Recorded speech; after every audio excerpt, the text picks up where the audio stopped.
Nouvelle vidéo sur la retouche et la correction d'image où on va travailler sur le tampon de duplication, qui est un outil en fait qui peint une partie de l'image pour l'appliquer à une autre partie de la même image ou tout autre document ouvert, qui utilise le même mode colorimétrique, ça c'est important. On va pouvoir également peindre parce qu'on verra que c'est un outil de dessin, donc on va pouvoir utiliser les formes, les brushes, pour régler le tampon de duplication. En fait, on a la possibilité de peindre une partie d'un calque pour l'appliquer à un autre calque, ce qui permet de garder les calques initiaux et de protéger son espace de travail et ses pixels. Dans un premier temps, cette photo, avant d'utiliser le tampon de duplication, on va la recadrer en utilisant la ligne d'horizon, parce que là, on voit que la photo est penchée.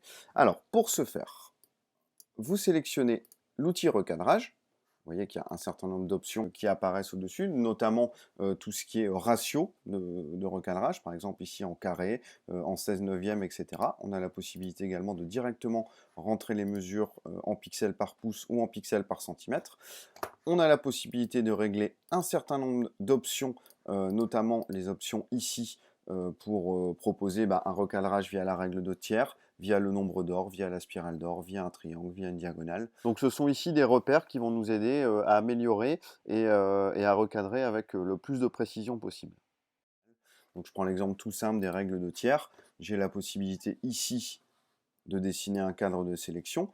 L'ensemble des pixels qui seront supprimés apparaissent en grisé. J'ai la possibilité également d'effectuer une rotation ici sur mon aperçu de recadrage, et vous avez besoin, une fois que cette opération est réalisée, comme ceci, vous avez besoin d'appuyer sur Entrée pour valider le recadrage. On a donc modifié la taille de l'image. Faites attention quand vous utilisez le recadrage, image, taille de l'image, on va directement modifier la taille de l'image, c'est-à-dire l'ensemble de l'espace de travail et l'ensemble des calques qui composent l'espace de travail. Pour cet exemple-là, je vais revenir en arrière, j'utilise l'outil recadrage comme je vous l'ai expliqué, et on va ici désincliner, utiliser l'option désincliner, tracer la ligne d'horizon, là je vais utiliser l'eau, vous relâchez, et il vous propose un recadrage qui suit la ligne d'horizon, c'est-à-dire qui est entre guillemets parfaitement droit. Et vous appuyez sur Entrée pour valider le recadrage. Passons maintenant au sujet principal de cette vidéo qui concerne le tampon de duplication. Donc comme je vous le disais tout à l'heure, c'est un outil de dessin qui va du coup partager l'ensemble des outils, des brushes qui sont disponibles sur Photoshop et qu'on peut télécharger. Donc ici, vous vous rendez là dans Outils tampon de duplication et vous voyez que vous avez un brush, vous avez une forme qui apparaît là. Vous avez la possibilité quand vous êtes sur l'image de faire un clic droit pour aller modifier l'épaisseur, c'est-à-dire la taille du tampon de duplication, la taille du pinceau, la dureté. Alors, la dureté, c'est quoi? C'est très simple. Si je clique une fois ici, vous voyez, bon là j'ai utilisé un pinceau, mais peu importe, c'est un outil de dessin également. La dureté à 0%, on a donc un contour qui est progressif. Une dureté à 100%, on a un contour qui est net. Donc ce réglage de dureté, en fait, dépend de ce que vous avez à dupliquer, et, de ce que vous avez à cloner, et dépend de l'image. Vous avez ici en dessous l'ensemble des formes de pinceaux qui sont disponibles. Lorsque vous sélectionnez le tampon de duplication, vous voyez qu'ici, vous avez un échantillonnage à choisir, c'est-à-dire quel pixel va-t-on cloner. Donc là, on a trois possibilités. Par défaut, sachez que c'est sur calque actif, actif et inférieur, ou tous les calques. On verra à la fin de cette vidéo que lorsque l'on utilise le tampon de duplication, il est important de créer un nouveau calque et de dupliquer sur un nouveau calque, mais à partir d'une source qui est différente. Et pour éviter de faire des allers-retours ici dans le panneau de contrôle calque, on va pouvoir utiliser par exemple l'option actif et inférieur.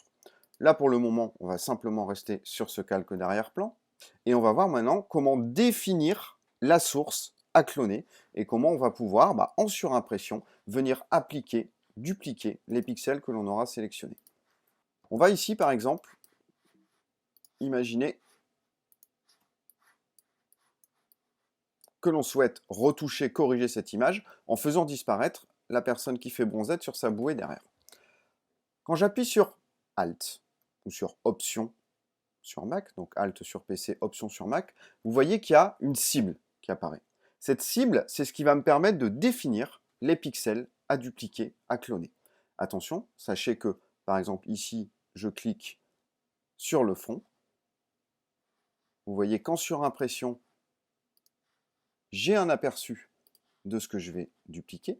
Si je clique une fois, va simplement me faire ça, mais je peux également dessiner et dupliquer l'ensemble du calque à partir du point qu'on a ciblé tout à l'heure pour définir le départ en fait des pixels à cloner. Donc là ici, je vais zoomer, clic droit, je vais régler l'épaisseur, je vais sélectionner l'eau et je vais dupliquer. Nous verrons un petit peu plus tard comment protéger ici les pixels de l'épaule en utilisant l'outil plume en mode tracé et en définissant une sélection par la suite, ce qui nous permettra en fait d'avoir un rendu qui sera parfait. Alors, là ce que j'ai fait, c'est que donc j'ai sélectionné, j'ai ciblé des pixels à dupliquer et je les ai clonés. Mais je les ai clonés sur le même calque, ici, sur le calque d'arrière-plan. Ce qui veut dire que lorsque vous utilisez le tampon de duplication, si vous travaillez sur le même calque, vous ne pouvez pas revenir en arrière. C'est-à-dire que là, je n'ai pas deux calques distincts, j'ai un calque avec l'effet de retouche qui est directement appliqué dessus. Donc ce qu'on va faire, c'est qu'on va revenir en arrière. Et c'est un conseil que je vais vous donner lorsque vous utilisez le tampon de duplication. Pensez toujours à créer un nouveau calque.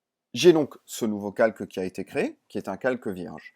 Si j'appuie sur Alt pour cibler les pixels à cloner, je relâche et je dessine, rien ne se passe. Pourquoi? Parce que le calque est vierge. J'ai la possibilité de me rendre sur arrière-plan, d'appuyer sur Alt, de sélectionner les pixels, de retourner sur le calque 1 et de venir dupliquer les pixels sélectionnés. Alors, l'effet c'est quoi? Si je retire la visualisation d'arrière-plan, eh bien j'ai créé un nouveau calque avec un certain nombre de pixels qui sont dupliqués. Il y a plus simple, c'est-à-dire qu'on peut s'éviter des allers-retours comme ça en changeant les options ici d'échantillonnage. Donc je vais supprimer le calque 1, je vais faire la même manipulation, je vais créer un nouveau calque, et ici je vais utiliser actif et inférieur. Alors ça c'est très important, actif et inférieur, ça veut dire qu'on va pouvoir dupliquer ce qu'il y a sur les calques inférieurs. Il faudra donc que le calque 1 soit bien positionné dans le panneau de contrôle calque. Je me mets sur calque 1, j'appuie sur Alt et je duplique. Et vous voyez qu'effectivement, contrairement à tout à l'heure, je n'ai pas besoin de faire cet aller-retour ici entre les différents calques pour définir la source de clonage et ensuite pour cloner, pour dupliquer. J'ai simplement à changer l'option d'échantillonnage. Nouvelle explication, nouveau champ d'usage pour vous expliquer encore l'intérêt d'utiliser un nouveau calque quand vous faites un tampon de duplication. C'est pas seulement pour protéger votre calque initial, ça peut vous permettre également d'utiliser les pixels que vous avez dupliqués pour par exemple les transformer. Et c'est le champ d'application, enfin l'exemple que je vais vous montrer maintenant. Donc je sélectionne le tampon de duplication. En échantillonnage, je garde actif et inférieur. Puisque je vais créer un nouveau calque, je vais me placer sur l'arbre ici, clic droit, donc je vais régler l'épaisseur, la dureté, arrondi flou. J'appuie sur Alt, je sélectionne les pixels, je vais dupliquer, comme ceci. Et en fait, je vais réutiliser ces pixels, mais en appliquant une transformation. Par exemple, édition, transformation, symétrie de l'axe horizontal. C'est un effet miroir. Et je peux maintenant faire une transformation manuelle par exemple, et venir modifier le rocher.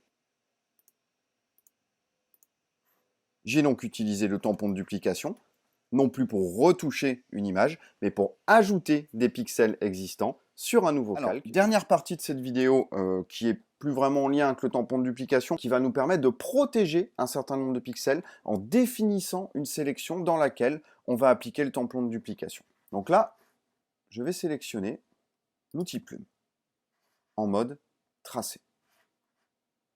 Je vais zoomer, le calque 1, je vais le supprimer.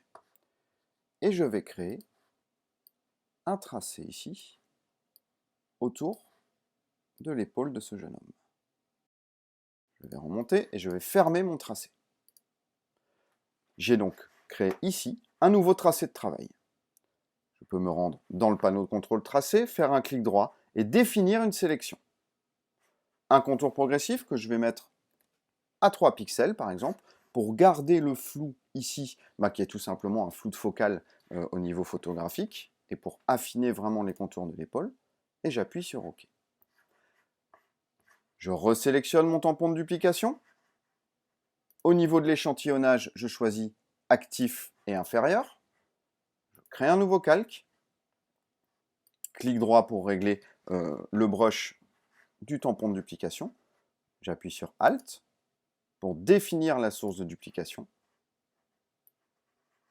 Et je vais pouvoir maintenant dupliquer.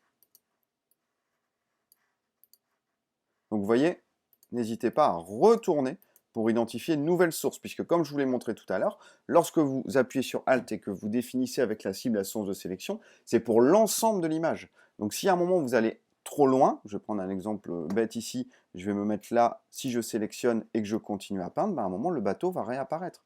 Et l'épaule également, puisque je peux dupliquer l'ensemble de l'image. C'est le principe même de l'outil tampon de duplication. Il ne faut donc pas hésiter d'abord à changer les réglages de brush, et ensuite à retourner sélectionner de nouveaux pixels à dupliquer pour affiner la retouche de l'image.